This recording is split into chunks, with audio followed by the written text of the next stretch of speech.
नमस्कार. अध्याय क्रमांक 13, ओवी क्रमांक 234 ते 241. धर्म म्हणून कित्येक पाणी लागले गाळण्यास, गाळण्याचा तो ऐसा ताप,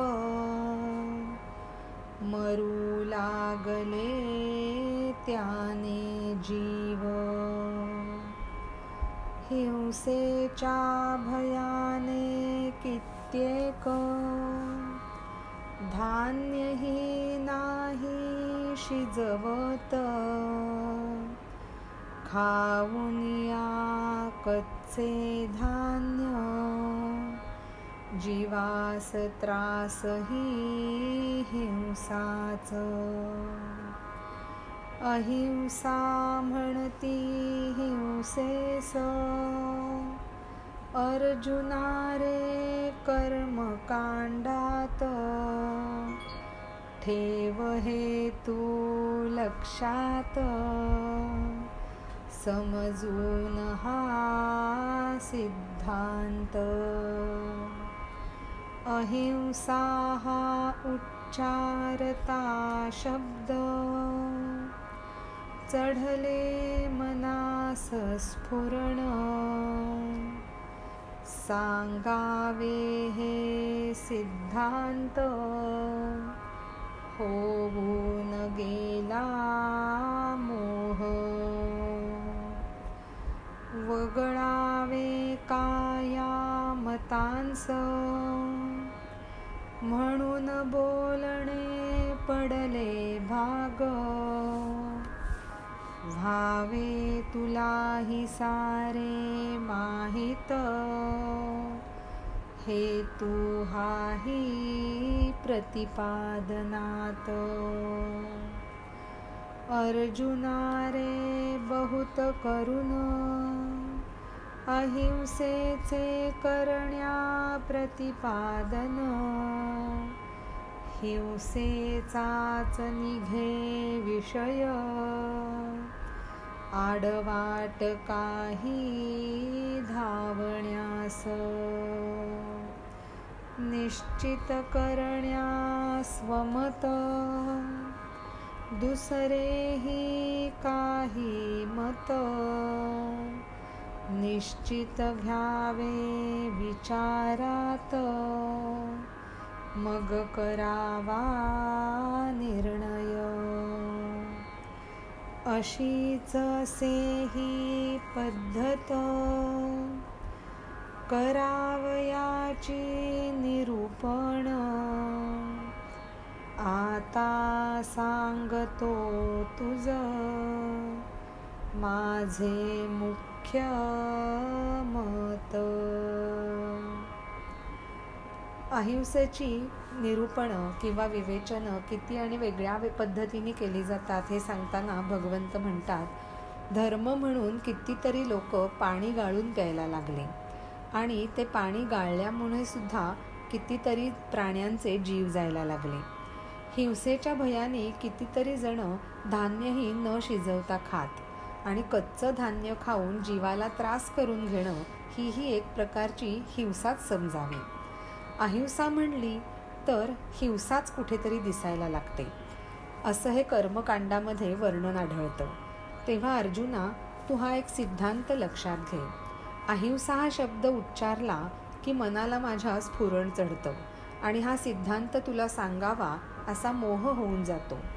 आता या मतांना वगळावं का? पण नाहीतर मला बोलणंही भागच आहे, म्हणून तुला हिंसा आणि अहिंसा हे दोन्हीही प्रतिपादनामध्ये सांगण्यासाठी गरजेचं वाटतं. जास्त करून अहिंसेचं प्रतिपादन करायला गेलं तर हिंसेचाच विषय निघतो. जणू काही धावण्यासाठी ही आडवाटच असते असं म्हणणार. स्वतःचं मत निश्चित करायचं असेल तर दुसरंही मत आधी ऐकून घ्यावं लागतं, त्याच्यावर विचार करावा लागतो आणि मगच निर्णयापर्यंत पोचावं लागतं. निरूपणाची पद्धत ही अशीच आहे. आता तुला मी माझं मुख्य मत सांगतो आणि अहिंसा म्हणजे काय हे समजावून देतो. अध्याय क्रमांक 13, ओवी क्रमांक 234 ते 241. धन्यवाद.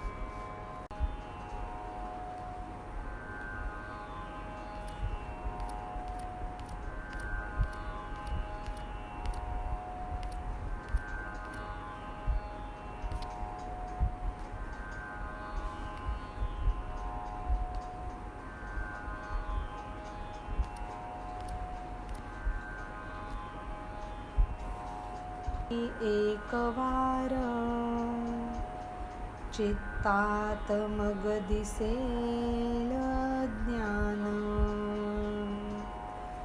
सुवर्ण उतरता कसोटीस,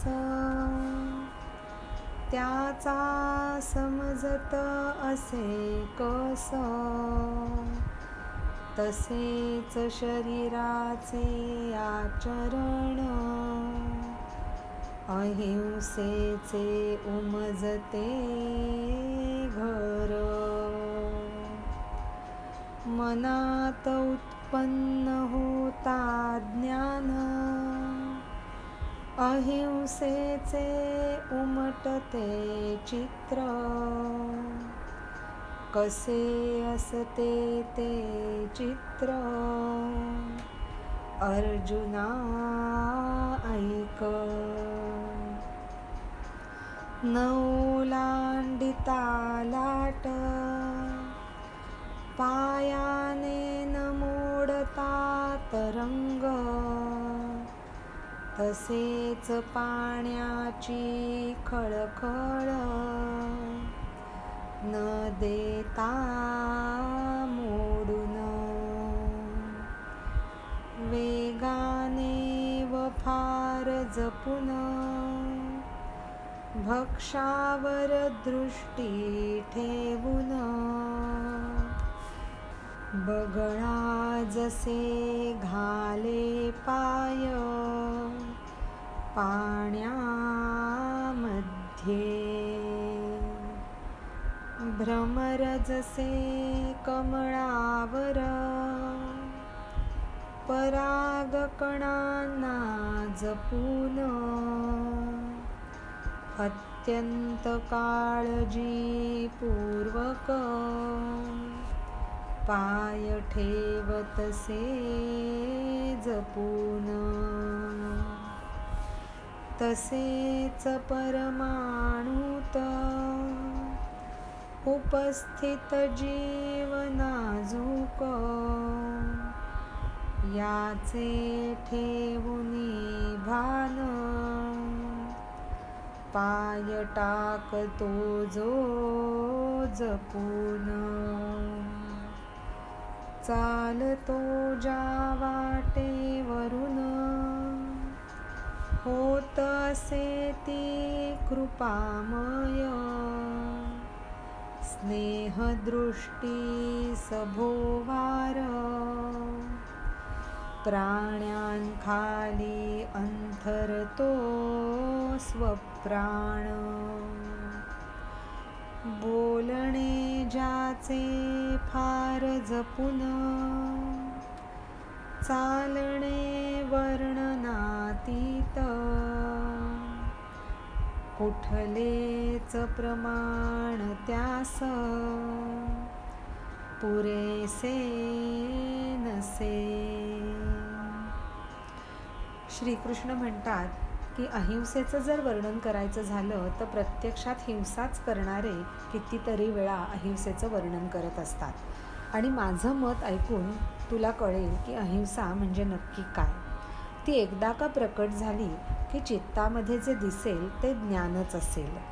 जसं सोनं कसोटीला उतरल्यावर त्याचा कस समजतो, तसंच शरीराच्या आचरणावरून ते शरीर म्हणजे अहिंसेचं घर आहे का हे कळतं.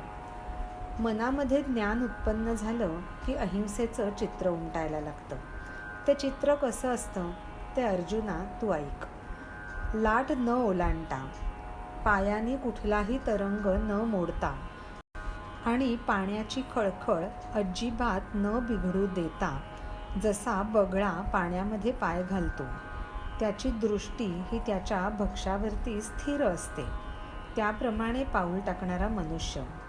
भोंगा जसा कमळावर बसताना परागकणांना जपून बसतो, अत्यंत काळजीपूर्वक त्या कमळावरती तो पाय ठेवतो, तसंच परमाणूमध्ये सुद्धा जीव आहेत ह्याचं भान ठेवून जो मनुष्य पाय टाकतो, तसा माणूस जेव्हा वाटेवरून चालायला लागतो तेव्हा ती वाट अत्यंत कृपामय अशी होऊन जाते.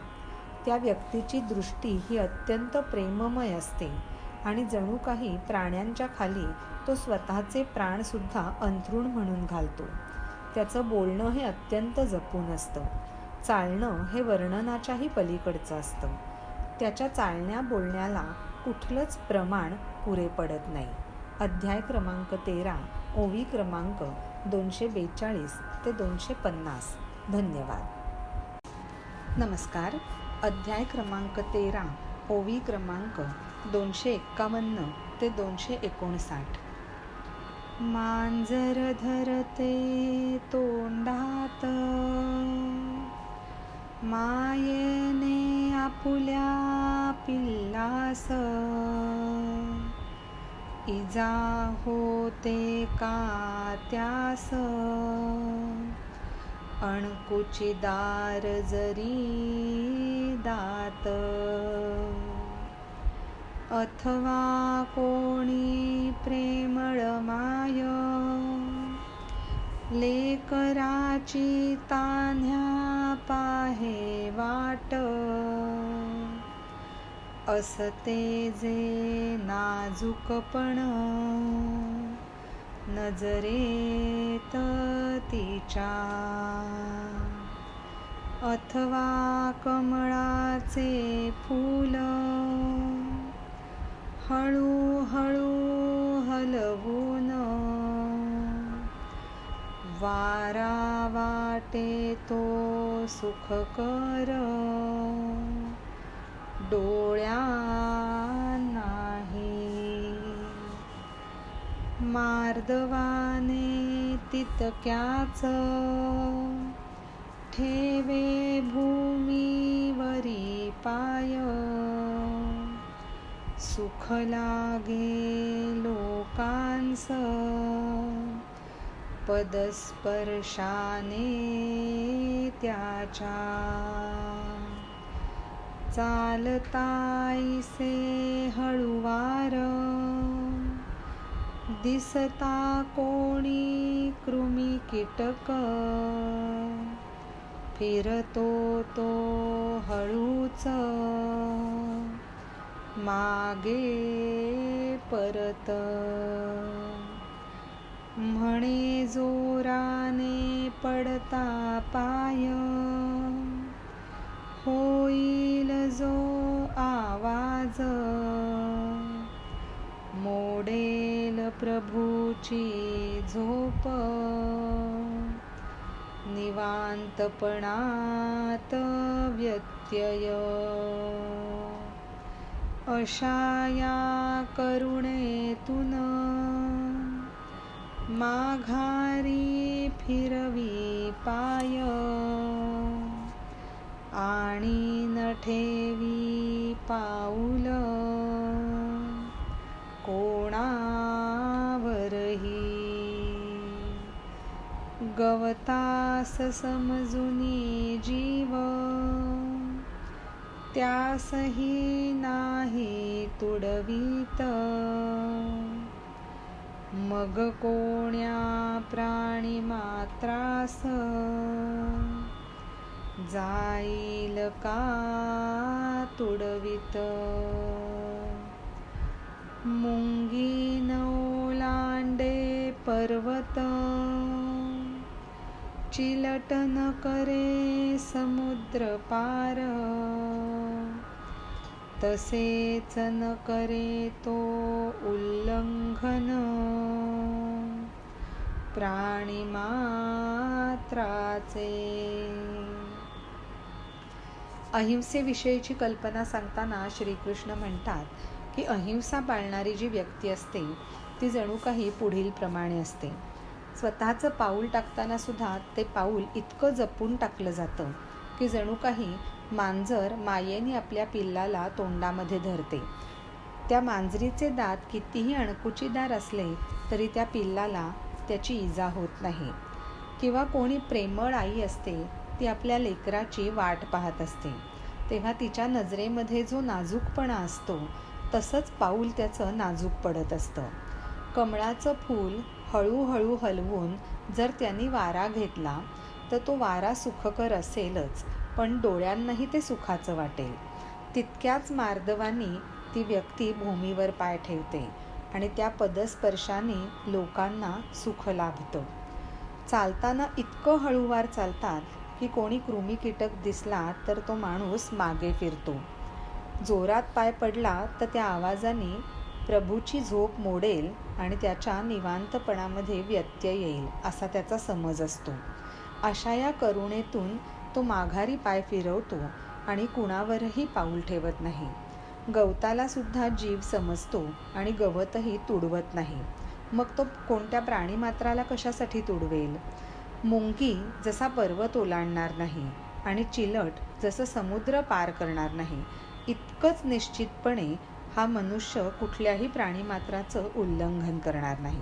अध्याय क्रमांक 13, ओवी क्रमांक 251 ते 259. धन्यवाद. नमस्कार. अध्याय क्रमांक 13, ओवी क्रमांक 260 ते 267. अशी चालण्याची रीत कृपा फळ प्राप्त झाले त्यास, दया दिसेल वाणीत झालेली जागृत.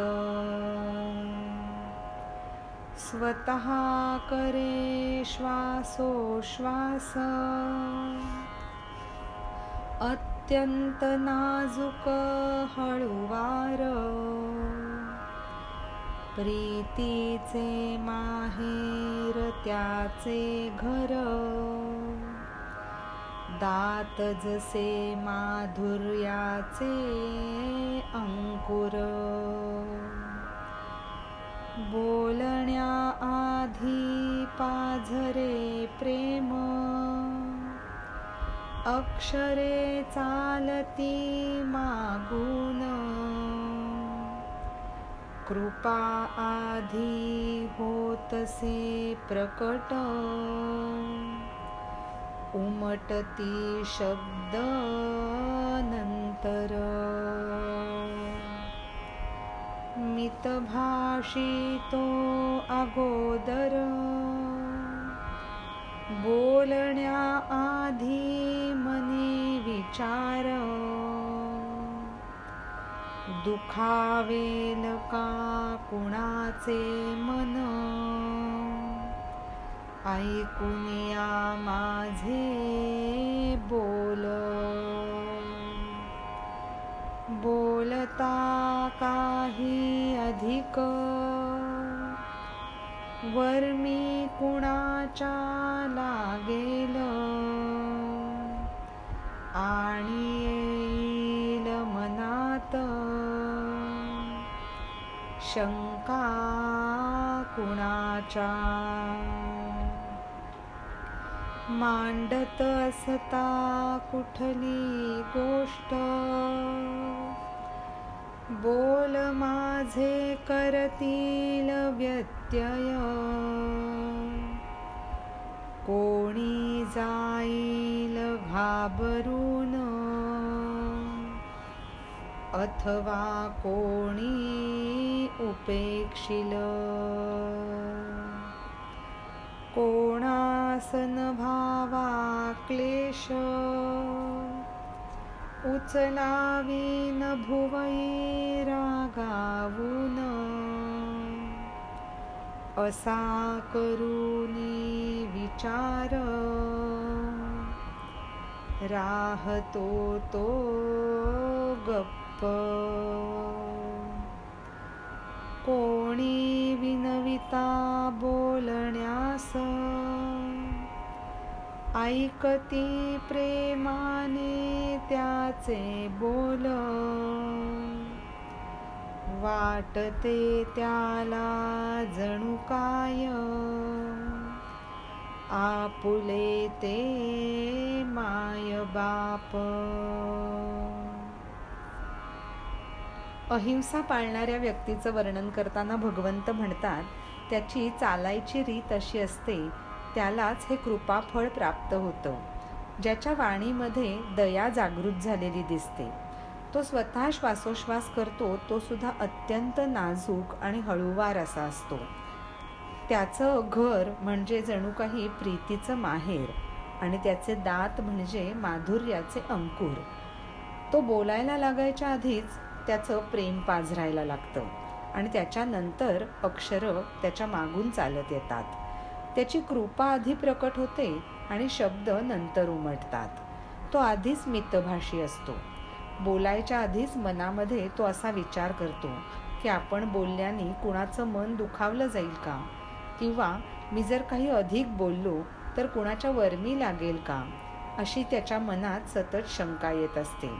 कुठलीही गोष्ट मांडत असताना माझे बोल कुणामध्ये व्यत्यय तर निर्माण करणार नाहीत ना, कुणी घाबरणार नाही ना, किंवा कोणी उपेक्षिलं जाणार नाही ना, असेच विचार ह्याच्या मनामध्ये चालू असतात.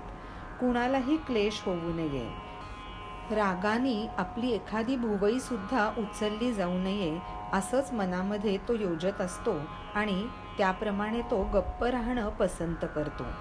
कुणी बोलायची विनंती केली तर आपले बोल हे लोक प्रेमाने ऐकून घेतील या भावनेने त्याला खूप आनंद होतो आणि त्या लोकांना तो जणू काही स्वतःचे मायबाप आहेत असंच समजतो. अध्याय क्रमांक 13, ओवी क्रमांक 260 ते 267. धन्यवाद. नमस्कार. अध्याय क्रमांक 13, ओवी क्रमांक 268 ते 275.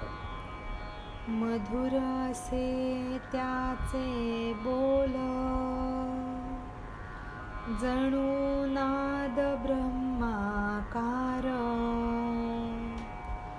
उसळलेला गंगौघ, पतिव्रतेस जणू वार्धक्य, मोजके आणि सरळ, सत्यता जात मार्दव, बोलते जणू कल्लोळ, अमृताचे, उपरोधक वितंडवाद,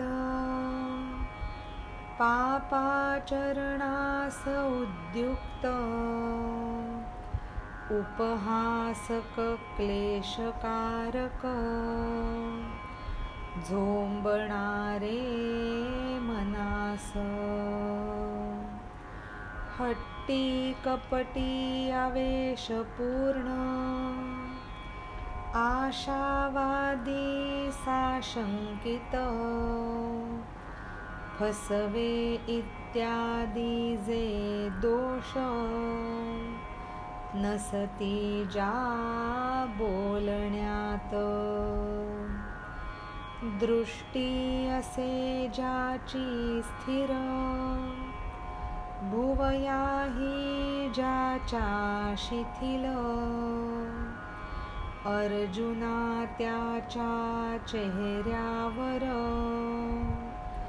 दिसे मुळी नाराग, प्राणिमात्रात समजतो परब्रह्म, दृष्टीचा नको या अपाय त्यास, असा करूनी समज, चोरतो तो नजर, असेही कधी क्वचित, वापरून आतले कृपाबळ, पाहता कुठे तो एकवार, दृष्टी आपुली वळवून अमृताचा होतसे वर्षाव चंद्रबिंबाच्या मधून जरी दिसेना तो डोळ्यास त्या योगे चकोर होतसे पुष्ट.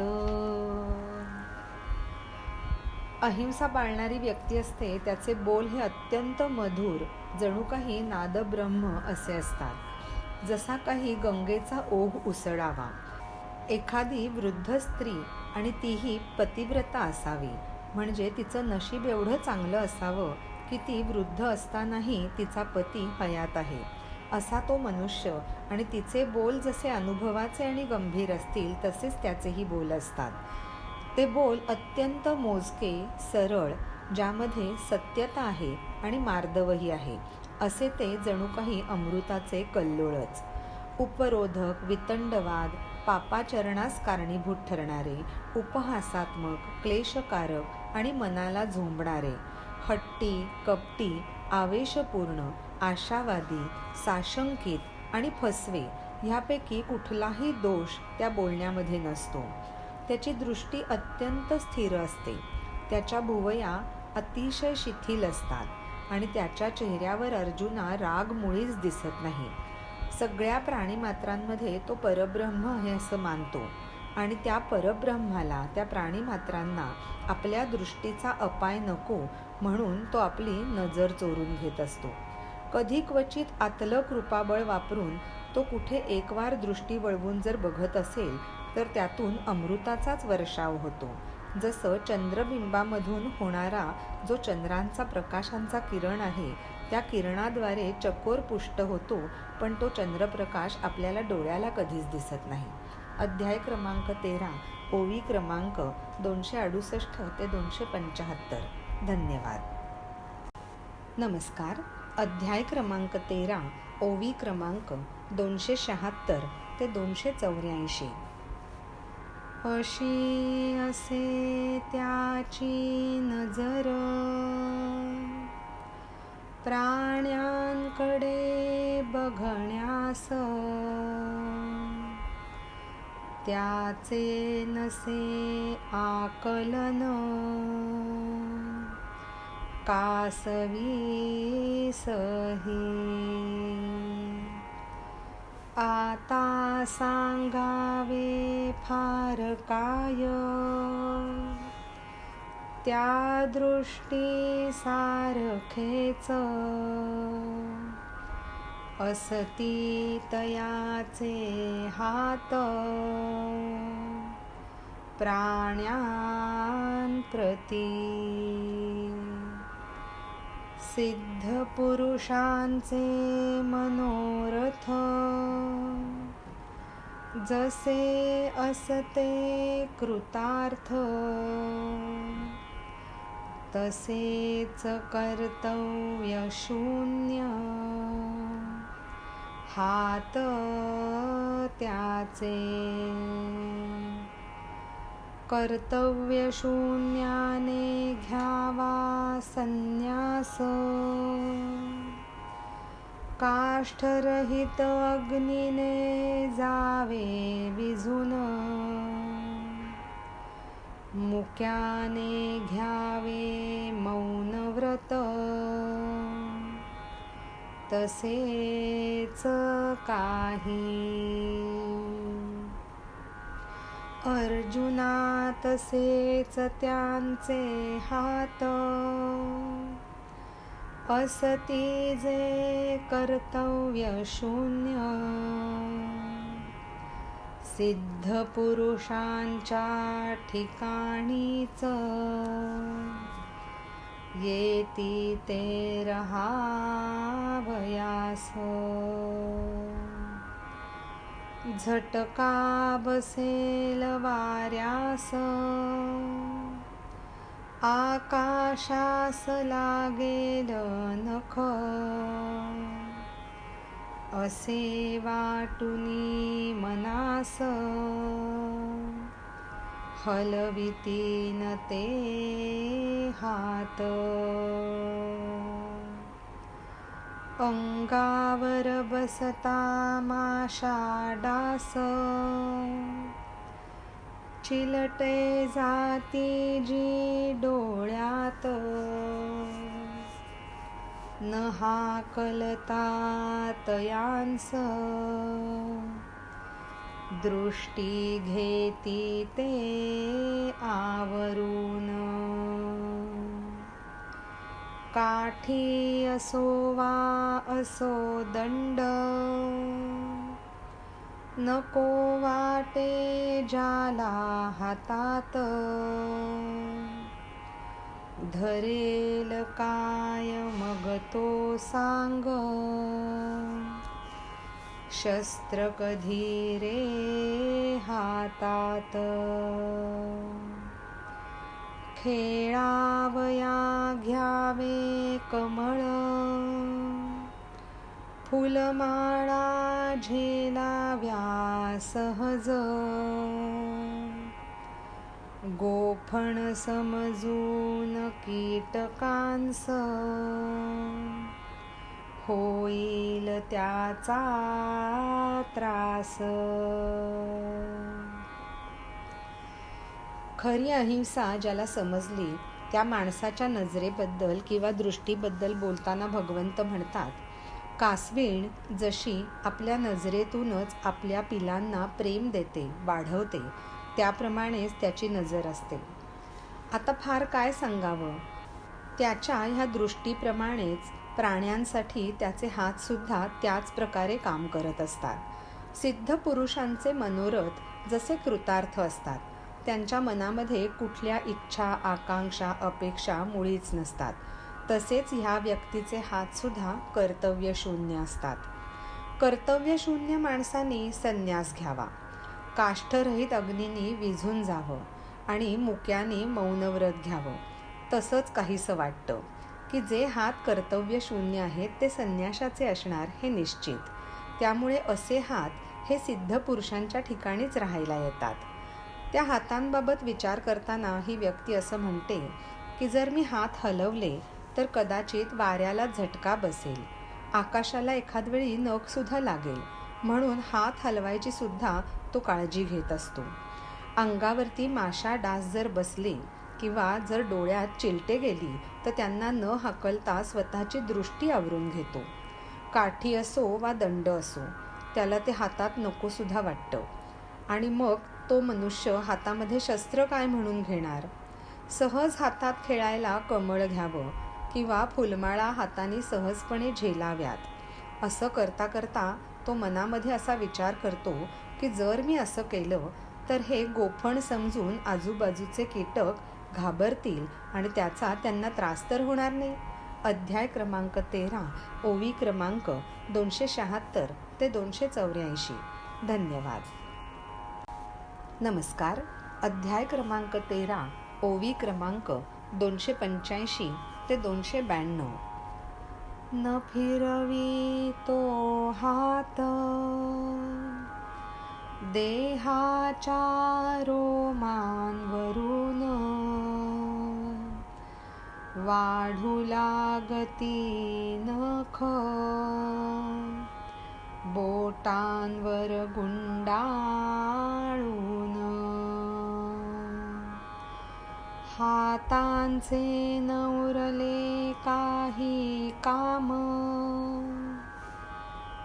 परंतु जर कधी आली वेळ घ्यावे जोडून त्यांस, हीच त्यांची सवय. उचलावे ते देण्याधीर, पडलेल्याला काढण्यावर, पीडितास करावा स्पर्श, हळूवार. पीडिताचे भय करण्या दूर, स्पर्श करे कसा बसाच, किरणे चंद्राची ही अनभिज्ञ, हस्तस्पर्शाच्या ओला व्यास, स्पर्शतो इतका मखमल, मलयगिरीच्या वाऱ्याहून, मृदू आणि सुखकर, पशूंना गोंजारण्यास,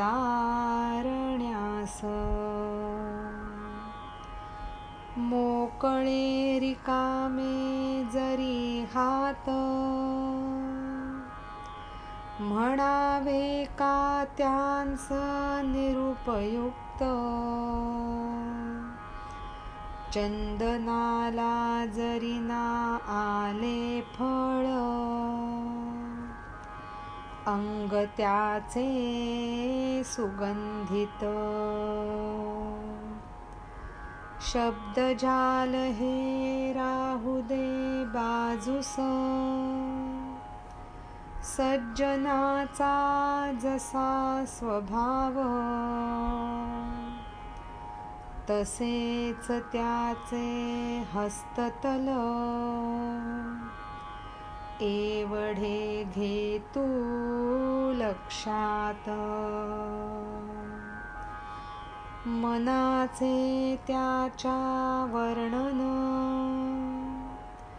करावे आता खरोखर, मग इतके जे व्यापार, कोण दुसरे ते त्याचेच. अहिंसा पाळणाऱ्या व्यक्तीच्या हातांचं वर्णन करताना श्रीकृष्ण म्हणतात की ती व्यक्ती स्वतःच्या देहाच्या रोमांवरूनही स्वतःचा हात कधी फिरवत नाही. अशा वेळेला त्याच्या हाताच्या बोटांवरची नखं इतकी वाढायला लागतात की ती बोटांवरच गुंडाळली जायला लागतात. मग हातांचं काहीच काम उरलं नाही असं म्हणायला हवं. पण जर कधी वेळ आली तर ते हात दोन्ही जोडून घेणं हीच त्या हातांना सवय लागते. म्हणजे दोन्ही हाताच्या तलांनी नमस्कार करणं एवढंच काम ते हात करायला लागतात. ते हात जेव्हा उचलले जातात ते सुद्धा कोणा एखाद्याला धीर देण्यासाठी, किंवा पडलेल्याला वर काढण्यासाठी, किंवा एखाद्या पीडिताला हळूवार स्पर्श करण्यासाठी, त्या पीडिताचं भय दूर करण्यासाठी. तो स्पर्श केला जातो तोही कसाबसाच असतो. त्या स्पर्शाला चंद्रकिरणांइतकीच सर असते. त्या हस्तस्पर्शाचा ओलावा इतका नाजूक असतो. असा तो मखमली स्पर्श की जणू मलयगिरीच्या वाऱ्याहूनही मृदू आणि सुखकर, सगळ्या पशूंना गोंजारण्याकरता. मोकळे रिकामे जे हात आहेत त्यांना निरुपयुक्त कसं बरं म्हणावं? चंदनाला जरी फळ आलं नाही तरी त्याचं सर्व अंगच सुगंधित असतं. आता हे शब्दजाल बाजूला राहू दे. सज्जनाचा स्वभाव जसा असतो तसेच त्याचे हस्ततल असतात हे एवढं तू लक्षात घे. आता त्याच्या मनाचं वर्णन करावं. आणि खरोखर सगळे जे व्यापार असतात ते त्या मनाचे तर असतात. अध्याय क्रमांक 13, ओवी क्रमांक 285 ते 292. धन्यवाद.